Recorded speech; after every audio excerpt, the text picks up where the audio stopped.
കണ്ട എന്നാ അഭിപ്രായം? അല്ല അലമാരക്കകത്ത് കഷ്ടപ്പെട്ട് കയറിയ ഒരു അവാർഡ് മസ്റ്റ് ആയിട്ട് തരണം. അലമാരക്കത്ത് കയറി ഇരുന്നേനാ അവാർഡ്, അല്ലാതെ ആ വേഷം ചെയ്തേനല്ല. ആ വേഷം ചേച്ചിയില്ലാതെ വേറെ ആർക്കാ മലയാളത്തിൽ ചെയ്യാൻ പറ്റില്ല? അത് ഒരാളെ ഓപ്ഷൻ പറയൂ, ആരാ ഉള്ളേ? ആളില്ല. അല്ല, അങ്ങനെ വെടിവെക്കാൻ പറ്റുന്ന വേറെ ആരെങ്കിലും ഉണ്ടോ ധ്യാനെ? അതും അലമാര തുറന്നിട്ട്. അല്ല, ആ നമ്മൾ ഒരിക്കലും പ്രതീക്ഷിക്കാത്ത ഒരു സ്ഥലത്ത് ബാക്കി എല്ലാ വെടിയും ഓക്കെ, നമ്മൾ പ്രതീക്ഷിച്ചിരുന്നു ആ വെടിയൊക്കെ. പക്ഷെ ഈ വെടി ഒരിക്കലും പ്രതീക്ഷിക്കാത്ത വെടിയാണ്. അല്ല, ആ വെടിവെക്കൽ നമ്മൾ പ്രതീക്ഷിക്കാത്ത സർപ്രൈസ് ആയിരുന്നില്ലേ, ഞെട്ടിച്ചില്ലേ? അതിന്റെ സംശയം എന്നറിയാമോ, അത്രയും നേരം അതിനകത്ത് എങ്ങനെ ഇരുന്നു? അത്രയും നേരം എങ്ങനെ ഇരുന്നു? പക്ഷെ അത്ര സുരക്ഷിതമായിട്ടായിരുന്നു അതിനകത്ത് ഞാൻ ഇരുന്നത്. ലാലേട്ടൻ നരസിംഹത്തിനകത്ത് വെള്ളത്തിന് ഒളിച്ചിരിക്കുന്ന പോലെ അല്ല, പക്ഷെ അത് കറക്റ്റായിട്ട് അവർ അതിനെ കയറ്റി ഇരുത്തിയ സ്റ്റെപ്പൊക്കെ ഇട്ട് അതിനകത്ത് അലമാരിക്കകത്ത് കയറി. അതിനകത്തുള്ള ഇടയുണ്ടായിരുന്നു, പക്ഷെ അവരത് ഇരുന്നതിന് ശേഷം എല്ലാം ഫില്ല് ചെയ്ത. പക്ഷെ ചേച്ചി പറഞ്ഞു ആദ്യമായിട്ടാണ് ചേച്ചി തോക്ക് കൈകൊണ്ടോടുന്ന, ആദ്യമായിട്ടാണ് പറഞ്ഞേക്കുന്നത്. ഇതുവരെ ചേച്ചി ഒരു തോക്ക് എടുത്തിട്ടില്ല, വെടി വെച്ചിട്ടുമില്ല. വെടി വെച്ചിട്ടുമില്ല. ചേച്ചിയല്ലേ പറഞ്ഞത്? വെടി വെച്ചിട്ടില്ല. വെച്ച വെടി കൊണ്ടല്ലോ, കൊണ്ടു മനസ്സിൽ കൊണ്ടു. ഉഗ്ര സിനിമയായിരുന്നു. അപ്പൊ അതുകൊണ്ട് പക്ഷെ നമുക്ക് തോന്നിയില്ല അല്ലെ, അങ്ങനെ ഇതുവരെ വെടി വെക്കാത്ത ഒരാളാണെന്നൊന്നും തോന്നിയില്ല. വി ഫെൽറ്റ് ലൈക്ക് ഒരുപാട് വെടി വെച്ച ആളാന്ന് തോന്നി. ഞാൻ നല്ല വെടിക്കാരി എന്ന് പറയുന്നുണ്ട് അതിനകത്ത്. അല്ല, ഞാൻ പറയുന്നത് അങ്ങനെയല്ല. നമ്മള് ഈ ഗണ്ണൊക്കെ നമുക്ക് ചിലവർ പിടിക്കുന്ന കാണുമ്പോൾ അറിയാൻ പറ്റും. ആ style, the pattern they are holding up the gun കാണുമ്പോൾ അറിയാൻ പറ്റും. പക്ഷെ ചേച്ചിക്ക് ഒരുപാട് വർഷങ്ങളായിട്ട് അതിങ്ങനെ യൂസ് ചെയ്ത് വരുന്ന ഒരു ഫീൽ ഉണ്ടായിരുന്നു എന്നാണ് വാട്ട് ഐ മെന്റ്. അത് പഠിച്ചതാ, അതിന്റെ എക്സ്പീരിയൻസ് ചെയ്യാൻ അവിടെ ആളുണ്ടായിരുന്നു. അവിടെ എടുക്കാനും വലിയ തോക്കുണ്ടാവും. വലിയ തോക്കിന് ഭയങ്കര വെയിറ്റാ. പലമാരിലായതുകൊണ്ട് എന്റെ കയ്യിൽ ചെറിയ തോക്ക് വന്നേ. അല്ലെ വലിയ തോക്ക് ഞാൻ ആദ്യം പഠിച്ചേ. വലിയ തോക്കുമായിട്ടായിരുന്നെങ്കിൽ ആ എൻട്രി എങ്ങനെ ഉണ്ടാവും ചേച്ചിക്ക്? ആ വലിയ തോക്ക് ചേരുമായിരുന്നു ധ്യാനെ? പക്ഷെ അലമാരിക്കത്തൊന്നും വെടി വരും ഇരിക്കാൻ പറ്റത്തില്ലല്ലോ. അതുകൊണ്ട് വെടിവെക്കുന്ന സീൻ ഉണ്ടെന്ന് അലമാരിയിൽ നിന്ന് ഉണ്ടെന്ന് പറഞ്ഞപ്പോ എന്റെ വിചാരം അലമാരിയുടെ പുറകിൽ നിന്നിട്ട് തോക്കുമായിട്ട് വരുമെന്നുള്ള കഥ പറഞ്ഞപ്പോ ഞാൻ മനസ്സിൽ കണ്ടത്. കാരണം അതിനകത്ത് ഷാപുഷ്കർ എന്റെ അടുത്ത് അവിടെ ചെന്നപ്പോ കഥ പറഞ്ഞത് അങ്ങനെയായിരുന്നു. പക്ഷെ അലമാരിക്കകത്ത് ഉള്ളി കയറി ഇരുന്നിട്ടാന്നുള്ളത് പിന്നെ എന്റെ അടുത്ത് വരുന്ന ഉണ്ണിമായയാ. അങ്ങനെയാണ്. ഞാൻ എന്താ തോന്നുന്നത്, എന്തായാലും ചേച്ചിയുടെ വെടിവെപ്പ് നന്നായിട്ട് തന്നെ. വെടിവെപ്പിനപ്പുറം ആ സിനിമ ഗംഭീര സിനിമയായിരുന്നു. സൂപ്പർ. അതെ തീർച്ചയായും. അപ്പൊ ഞങ്ങൾ ഇനി കൂടുതലായിട്ട് ജസ്റ്റ് ഫോർ ഫൺ, കാരണം എന്തും പറയാൻ ഞങ്ങൾക്ക് റൈറ്റ്സ് ഉള്ള ഒരാളാണ് പൊന്നമ്മ ചേച്ചി എന്ന് പറയുന്നത്. അതുകൊണ്ട് അതെ, ധ്യാനോടും. അപ്പൊ ഞങ്ങൾ ഒരുമിച്ച് ഇനി അത് അനൗൺസ് ചെയ്യാൻ പോവാണ് ചേച്ചി. അപ്പൊ digital super star of the year 2024 ആരാണ്?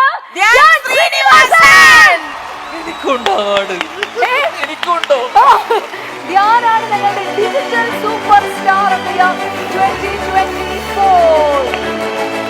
പൊന്നമ്മ ചേച്ചിയാണ് അവാർഡ് നൽകുന്നത്.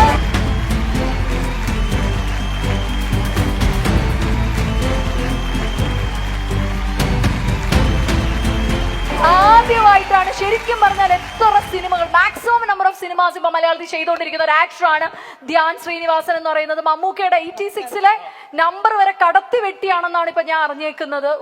മമ്മൂക്കയുടെ 86 പടങ്ങളൊക്കെ ഓടിയിരുന്നു ചെറിയ രീതിയിലൊക്കെ. ആ രീതിയിൽ അവാർഡ് ഇത് ശരിക്കും ഞാൻ ഗിന്നസിലാണ് ട്രൈ ചെയ്യുന്നത്. അപ്പോ അല്ല സത്യമായിട്ടും ഞാൻ ഈ ഒരു അവാർഡ് പ്രതീക്ഷിച്ചില്ല കേട്ടോ. തുടർന്ന് അങ്ങോട്ട് അവാർഡുകളുടെ നേരെ ആവട്ടെ, അങ്ങനെയുള്ള നല്ല പടങ്ങളും വരട്ടെ, ചെയ്യട്ടെ. അതിൽ എല്ലാ കൊല്ലം ഡിജിറ്റൽ സ്റ്റാർ മതി എനിക്ക്. അല്ല, ബാക്കി ഇനിയും ധ്യാനോട് ചോദിക്കാനുണ്ട്. അതിന് മുമ്പായിട്ട് വളരെ പിവറ്റൽ ആയിട്ടുള്ള ഒരു അവാർഡ് കൂടി നമ്മൾ കൊടുക്കാൻ പോവാണ്. രാത്രി കൂളിംഗ് ക്ലാസ് വെച്ചിരിക്കുന്നത് നിന്റെ സംശയം? സത്യം പറയട്ടെ, ഇതൊന്ന് വായിച്ചു നോക്കിയേ. അത് വായിക്കാൻ പോലും ഞങ്ങൾക്കറിയില്ല. ഇത് ഡോൾസ് ഗബാന എന്ന് പറയുന്ന ഒരു ബ്രാൻഡാണ്. ഞാൻ കഴിഞ്ഞ വർഷം അമേരിക്കയിൽ പോയപ്പോ എടുത്തതാണ്.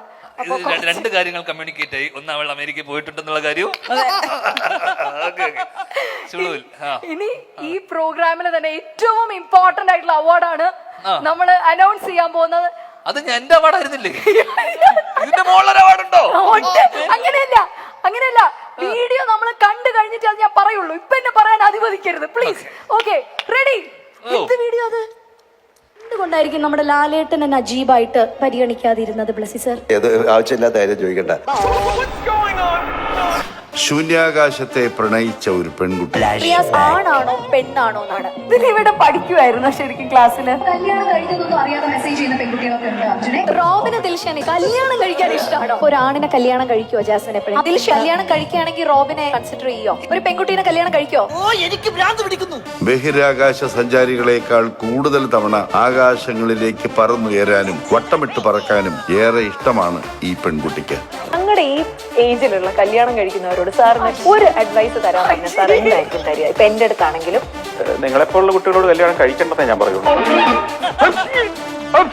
പ്രതിഭയാണ്, പ്രതിഭാസമാണ് എന്നിങ്ങനെയൊക്കെ വിശേഷിപ്പിക്കാൻ സാധിക്കില്ലെങ്കിലും കർമ്മമേഖലയിൽ മീര ചെയ്ത പ്രവർത്തനങ്ങൾ ഏറെ അഭിനന്ദനങ്ങൾ അർഹിക്കാത്തതും പ്രേക്ഷകരുടെ ഹൃദയം നിറഞ്ഞ കയ്യടിക്ക് വിധേയമാകാത്തതുമാണ്. സിവിൽ എഞ്ചിനീയറിംഗ് 4 വർഷം പഠിച്ച് സൈറ്റിലൊക്കെ നിന്ന് പണിയെടുത്ത ഒരാളാണ്. ആധുനിക മനഃശാസ്ത്രത്തിലെ ലോകപ്രശസ്തമായ 3 മണ്ടത്തരങ്ങൾ മീരയുടേതാണ്. ഭ്രമർ എന്ന സിനിമയ്ക്ക് വേണ്ടി സാർ തലകുത്തി നിർത്തി അങ്ങനെ ഒരുപാട് കഷ്ടതകളിലൂടെ ലാലേട്ടനെ കടത്തിവിട്ടൊരു ഡയറക്ടർ കൂടിയാണ് ബ്ലെസ്സി സാർ എന്ന് പറയുന്നത്. സഹിക്കാൻ പറ്റണ്ടേ, ഞാനൊക്കെ മാറി നിൽക്കറിയേ. കാലത്തെ സാക്ഷിയാക്കി കുട്ടികൾ കൊണ്ട് യൗവനത്തെ ശീലമാക്കിയ 45-ാം വയസ്സിലേക്ക് കടക്കുന്ന മീരയുടെ ജൈത്രയാത്രയ്ക്ക് എല്ലാ ഭാവുകങ്ങളും. അതോടൊപ്പം വരും വർഷങ്ങളിൽ ചൊവ്വ, ശുക്രൻ എന്നീ ഗ്രഹങ്ങൾ കൂടി മീരയ്ക്ക് കീഴടക്കാൻ സാധിക്കട്ടെ എന്ന് ആശംസിക്കുന്നു. ഓ മൈ ഗോഡ്, ഇത് ദ്രോഹമാണ് കേട്ടോ. ഇത് സത്യം എന്നോട് ഇത് പറഞ്ഞിട്ടില്ല. ഇത് പറഞ്ഞിരുന്ന ഞാൻ ഇങ്ങനെ അനൗൺസ് ചെയ്യോ ആരെങ്കിലും? ഈ അവാർഡ് എന്നോട് പറഞ്ഞില്ല കേട്ടോ. അതും നല്ല രീതിയിലൊന്നും അല്ല അവാർഡ്. എങ്ങാണ്ട് മോശം ചോദ്യം ചോദിച്ച് മാക്സിമം വെറുപ്പിക്കുന്നതിനാ. ഈ അവാർഡിന് നോമിനേഷൻ പോലും ഇല്ലായിരുന്നു. വേറെ ആരും ഇത്രയും വെറുപ്പിക്കുന്നില്ല. ഇതൊരു തെറ്റാണോ? വെറുപ്പിക്കുന്നതിന്റെ അല്ല, ബഹിരാകാശ ഇതിനല്ലേ അവര് പറഞ്ഞു, വെറുപ്പിച്ചിട്ടില്ല. നീ എപ്പോഴാ വെറുപ്പിച്ച മീരെ? എനിക്ക് ശരിക്കും പറഞ്ഞാൽ ലാലേട്ടന്റെ ഫാൻസിന്റെ കയ്യിൽ നിന്നൊക്കെ പഞ്ഞിക്കിടൂന്ന് വരെ വീട്ടിൽ വന്ന് തല്ലൂന്ന് വരെ എനിക്ക് കിട്ടിയായിരുന്നു. അന്നത്തെ ആ ഇവന്റ് കഴിഞ്ഞിട്ട് ഞാൻ ലാലേട്ടനോട് എന്താ പരിഗണിക്കാതിരുന്നതെന്നൊക്കെ ചോദിച്ചത് ഞാൻ ഓർക്കുന്നില്ല ഇപ്പൊ ആ അവസരത്തിൽ. ഇതൊക്കെ വെറുതെ ഇട്ട് ഓർമ്മിപ്പിക്കുകയാണോ കരയിപ്പിക്കാനായിട്ട്? പക്ഷെ എന്ത് പറഞ്ഞാലും അവാർഡ് സ്വീകരിക്കാം സാർ. ബഹിഷ്കരിക്കില്ലല്ലോ. ഇല്ല, ഒരിക്കലും ഇല്ല. ഇതാദ്യം